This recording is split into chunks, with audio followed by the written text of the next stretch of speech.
కథ కాలక్షేపం నుంచి మీకు మరో మంచి కథని అందజేస్తున్నా. నీలవేణి. రచన PV Sunil Kumar. Ramana motor cycle Asilmetta దాటి ఎకనామిక్స్ బిల్డింగ్ పక్క మెయిన్ రోడ్లోంచి మువ్వెలవానిపాలెం కాలనీ వైపు దూసుకుపోతుంది. రాత్రి 10 గంటలు దాటింది. చల్లని గాలి రివ్వున కొడుతుంది. బీచ్ పొడుగున సముద్రం ఎగిసిపడుతున్న అలల చప్పుడు వినపడుతుంది. ఇంత రాత్రిపూట రమ్మందేంటి నీలవేణి అనుకున్నాడు రమణ. అతడు జర్నలిస్టు. ఆడవాళ్ల పేజీలో ఇంట్రెస్టింగ్ స్టోరీ రావాలని ఎడిటర్ చంపుకు తింటుంటే పడలేక ఆడాళ్ల మీద దృష్టి పెట్టాడు. ఏదైనా కొత్తగా చెయ్యవచ్చు కదా అంటూ చెత్తగా ఎడిటర్ రాక్షసుడు ఇచ్చిన హెచ్చరికతో క్రికెట్ ఆడే ఆడవాళ్ళు, యాంకర్లు, బ్యూటీ పార్లర్ల వాళ్ళు పరిధిలో లేకుండా పోయారు. అన్నిటినీ రొటీన్ అంటాడు ఎడిటర్. చివరికి కోళ్ల ఫామ్ నడుపుతున్న అమ్మాయి కథనైనా రొటీనే అంటాడు. భార్య కాన్పుకు వెళ్లడంతో భోజనం కోసం మెస్సు మీద ఆధారపడక తప్పలేదు రమణకి. ఎంవిపి కాలనీలో నీలవేణి మెస్ చాలా ఫేమస్. నీలవేణి మెస్ భోజనం చాలా హాట్ గురు అనుకుంటారు. భోజనమే కాదు, ఆ మెస్ నడిపే నీలవేణి కూడా చాలా అందగత్తే. నీలవేణి భోజనాన్ని తిని ఆకలి తీర్చుకున్న వాళ్ళు తక్కువ. ఆమెను చూసి లొట్టలేసేవాళ్ళు ఎక్కువ. ఆ సిటీలో 40 దాటిన వయసును జయించింది ఆమె శరీరం. మంచి పొడవు, లావు సన్నం కాని శరీరం. ముఖ్యంగా ఆమె మొహంలో కనిపించే దర్పం, కమాండ్ ఆమెను చాలా ఆకర్షణీయంగా చేశాయి. ఆమె మెస్కు ప్రత్యేకత ఉంది. తెల్లటి అన్నం, అదిరిపోయే పప్పు, ఓ వేపుడు కూర, సాంబారు, వేడి రసం, అప్పడం, గడ్డ పెరుగు, దాంట్లోకి ఆవకాయ లేదా గోంగూర పచ్చడితో అమృత సమానమైన భోజనం కేవలం మనుషుల్లా తినేవాళ్లకే పెడుతుంది. బకాసురుల్లా మింగేవాళ్లకి రేపటి నుంచి రావద్దని చెప్తుంది. Right of admission reserved. ఏంటో ఈ మనిషి అర్థమే కాదు అనుకున్నాడు రమణ. మీ మెస్కి పబ్లిసిటీ వస్తుంది, ఇంటర్వ్యూ ఇవ్వండి అని ఎంత అడిగినా ఇవ్వని మనిషి. మీ జీవితంలో ఈ తరం అమ్మాయిలకి పనికి వచ్చేది ఏదైనా ఉంటుందేమో చూడండి అంటే, సర్లేండి నన్ను ఆలోచించుకోనివ్వండి అని ఓ రోజు తర్వాత నా కథ చెప్తా అన్నది. నీలవేణి ఇంటర్వ్యూకి పిలిచింది. అది కూడా రాత్రిపూట అనేసరికి రమణ ఆఫీస్లో బ్రేకింగ్ న్యూస్ అయ్యింది. ఇట్ కాల్ ఫర్ సెలబ్రేషన్ అంది ఇంగ్లీష్ ఎడిషన్లో పనిచేసే పిల్ల. ఉండు, రమణకి T20 జట్లో ప్లేస్ వచ్చింది, కానీ మనోడికి బ్యాటింగ్ ఛాన్స్ వస్తుందో లేక డక్అవుట్కే పరిమితమవుతాడో అన్నాడు స్పోర్ట్స్ డెస్క్ రిపోర్టర్.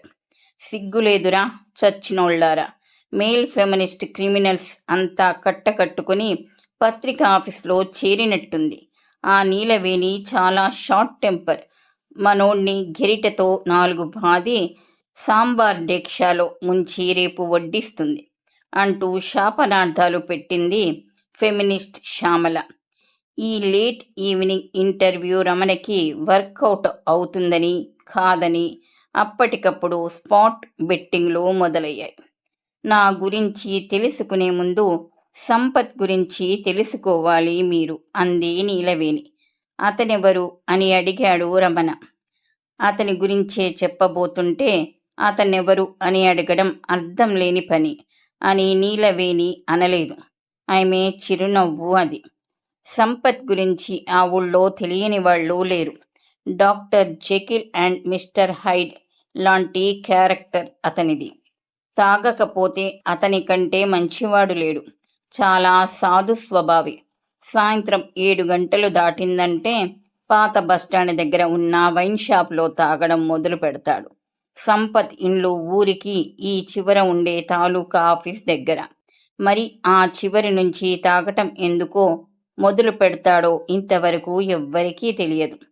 90 mlతో మొదలెట్టి తిరుమల టాకీస్ రోడ్డుకెళ్లే మూల మీద ఉన్న ఎగ్ బజ్జీ దుకాణంలో బజ్జీతో మొదలెట్టి ఊళ్ళో ఉన్న బెల్ట్ షాపుల వెంట నడుచుకుంటూ 90 చొప్పున పుచ్చుకుంటూ రాత్రి 1 గంట వరకు తాగుతూనే ఉంటాడు. ఆ కిక్కులో రోడ్డున పోయే వాళ్లతో గొడవలు. సంపత్ గురించి తెలిసిన వాళ్లైతే ఛీ అనుకుని పోవడమో, తెలియని వాళ్లైతే పట్టుకొని తన్నడమో జరుగుతాయి. తినాల్సినవి తిని, తాగాల్సినంత తాగి ఇంటికి చేరి ఓ అరగంట తల్లిని తండ్రిని నానా తిట్లు తిట్టి ఒక్కోసారి కొట్టి పడుకుంటాడు. హైస్కూల్లో చదివే రోజుల్లో సంపత్ 10th క్లాస్లో జిల్లా ఫస్ట్ వచ్చాడు. మనూరి నుంచి ఐఏఎస్ అయ్యేవాడు వీడొక్కడే అనుకున్నారు ఊళ్ళో వాళ్ళు. కానీ వాడు కాస్త డిగ్రీకొచ్చేసరికి పరమ తాగుబోతుగా ఎలా మారాడో, ఎందుకు మారాడో ఎవ్వరికీ తెలియదు. కానీ సంపత్ డిగ్రీ కూడా పూర్తి చెయ్యలేదనేది వాస్తవం. సంపత్ తండ్రి నారాయణరావు ఊళ్ళో మంచి పేరున్న ఎరువుల వ్యాపారి. కొడుకు చేసే పనులకి తలదించుకొని బాధపడటం తప్ప ఏమీ చెయ్యలేకపోతున్నాడు.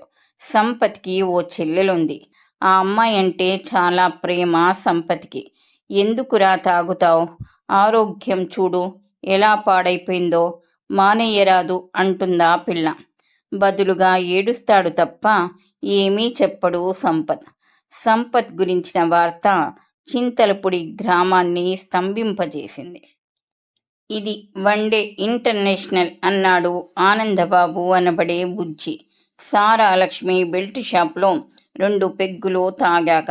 కాదన్నా, ఇది T20 అన్నాడు రాజేంద్ర. పెద్దవాడిని కదా, ఆలోచించే మాట్లాడుతున్నా అన్నాడు బుజ్జి. ఇంతకీ సంపత్ సృష్టించబోతున్న ఆ సంచలనం బ్రేక్ తర్వాత అని నాటకీయంగా అంది నీలవేణి. రమణగారు, టీ చల్లారిపోతుంది, తాగండి అంది నీలవేణి. ఆమె నారేషన్ బాగుండడంతో ఆలోచనలో కొట్టుకుపోతున్న రమణ తెప్పరిల్లి టీ అందుకున్నాడు. ఇంకా మా గొడవకొస్తే మా అమ్మ సావిత్రి, పేరుకు తగ్గట్టే సినీ నటి సావిత్రిలా సౌమ్యురాలు. మాకో నాన్న, అతడు ఉన్నాడో లేడో తెలియని బాపతు. తండ్రి అనేవాడు పూర్తిగా ఉంటే ఒక రకం, లేకపోతే ఒక రకం, ఉండి లేకపోతే నరకం. అదే మా అమ్మకైతే భర్త అనేవాడు ఉండి లేని నరకం. నాన్న వల్ల వచ్చిన నానా నరకం. మా నాన్న ఏసీటీఓగా చేసేవాడు. జీతం కన్నా గీతం ఎక్కువ. నాకు చెల్లెలు తమ్ముడు. మేము పుట్టాక మా నాన్నకి తన వయసులో సగం వయసుండే ఓ అమ్మాయితో సంబంధం ఏర్పడింది. మా అమ్మను వదిలేసి ఎక్కువగా ఆ అమ్మాయితోనే ఉండేవాడు. సంవత్సరానికి 2-3 సార్లు వచ్చేవాడు. సాయుబులకి పండగలొచ్చినంత తరచుగా ఆయన వచ్చినప్పుడు మా అమ్మ భయము అంతకంటే ఎక్కువ భక్తితో అతడికి సేవలు చేసేది. మమ్మల్ని ఎంతో ప్రేమగా చూసే అమ్మ ఆ 3-4 రోజులు మమ్మల్ని మర్చిపోయి అతగాడికి సేవ చేసేది. ఆయన కూడా మాతో ఏమంత ప్రేమగా ఉండేవాడు కాదు. అధికారం చెలాయించేవాడు. గంభీరంగా ఉండేవాడు. తను చేస్తున్న పని పట్ల సిగ్గుతో అతడు అలా ఉన్నాడని మాకెప్పుడూ అనిపించలేదు. తుఫాను వెలిసినట్లు అతను వెళ్ళిపోయేవాడు. చీకట్లు మబ్బులు తొలగి ఆకాశం వెలిగినట్లు మా మనసులు వెలిగేవి. అలా అని మాకు కష్టాలు లేవని కాదు. ఆర్థికంగా ఎంతో ఇబ్బంది పడ్డాం. అమ్మకి పొలం నుండి రావాల్సిన కౌలు డబ్బులు కౌలుదారులు సరిగ్గా ఇచ్చేవాళ్లు కాదు.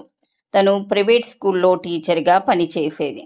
కొన్ని చోట్ల పర్లేదు, కానీ ఒక్కొక్క స్కూల్లో ఒక్కొక్క కామపిచాచి తగిలేది. అంతే. అయితే వాడు స్కూలు వదిలిపెట్టాలి, లేదా మా అమ్మ స్కూలు మానేయాలి. అంతలా వెంటాడి వేధించేవాళ్ళు. అది బయటకు చెప్పుకుని తిరగబడే సాహసం మా అమ్మకి లేదు. నిశ్శబ్దంగా అక్కడి నుంచి మానేసి మరో చోట చేరేది. క్రమంగా మాకు అర్థం కావటం మొదలైంది. అమ్మ స్కూల్ మారిందంటే ఎందుకో రక్తం మరిగిపోయేది. కానీ ఏమీ చెయ్యలేని అశక్తత. నాకైతే ఏమైనా కానీ ఆ మృగాలని పొడిచి పారేద్దామనిపించేది. ఎప్పుడైనా ఓదార్చబోతే ఏమీ కాలేదురా, ఇంటికి దూరమని మారిపోయా అనేది. లేకపోతే జీతం పెంచారని మారానని చెప్పేది. పక్కింట్లో ఉండే అన్నయ్య గారు ఓసారి చెయ్యి పట్టుకున్నప్పుడు నిగ్రహించుకోలేక ఏడ్చేసింది. మా తమ్ముడు అప్పుడు 14 ఏట ఉన్నాడు. నాకు 18. వాడు ముందు నడిచాడు. పదక్క, వాడి సంగతి చూద్దాం అని. ఇద్దరం వెళ్ళి అమ్మ అన్నయ్య గారిని వాళ్ళ ఆవిడ ముందే చితక్కొట్టాం. చాలా సంతోషం వేసింది. అన్నయ్య గారు ఇండ్లు మారిపోయాడు. కానీ అమ్మ భయపడింది. ఇంకా ఇలాంటి గొడవలు ఎన్ని చూడాలో అని, అందరూ ఏమనుకుంటారో అని. ఇలా పడుతూ లేస్తున్న మా జీవితాల్లోకి నాన్న మళ్ళీ వచ్చాడు. ఈసారి శాశ్వతంగా. ఎందుకంటే నాన్నను ఉంచుకున్న ఆవిడ ఈయన్ని వదిలేసింది. ఆయన ఏసీబీ కేసులో ఉద్యోగం పోగొట్టుకోవడంతో మా నాన్న ఎప్పుడో ఓసారి వచ్చి పోతుండటం వల్ల సమాజం మమ్మల్ని చిన్నచూపు చూసింది. ఫ్రెండ్స్ ఇళ్లల్లో బర్త్డే పార్టీలకి, ఫంక్షన్లకి అందరూ పిలిచేవాళ్ళు కాదు. కొంతమంది మంచివాళ్ళు, అనవసరమైన డిస్కషన్లు లేకుండా ఉండేవాళ్ళు కొందరు మాత్రమే మమ్మల్ని వాళ్లతో కలవనివ్వడం వల్ల వాళ్ళు గురుజాడ అప్పారావు, రాజా రామ్మోహన్ రాయ్ స్థాయిలో ఉద్ధరిస్తున్నామని ఫీల్ అయ్యేవాళ్ళు. ఒక్కోసారి అనిపించేది, పొలం కౌలు రాకపోవటం, అమ్మవైపు ఏమైనా అవకాశం ఉంటుందా అన్నట్టు చూడటం, ఇవన్నీ ఓ మగజీవి ఇంట్లో లేకపోవటం వల్లే కదా అని. కానీ ఆ వెళతి వల్లే అనుకుంటూ మా చెల్లెలు, తమ్ముడు, నేను, అమ్మ ఎంతో ప్రేమగా ఉండేవాళ్ళం. ఒకరి కోసం ఒకరు ఏం చెయ్యడానికైనా సిద్ధపడే ప్రేమ అది.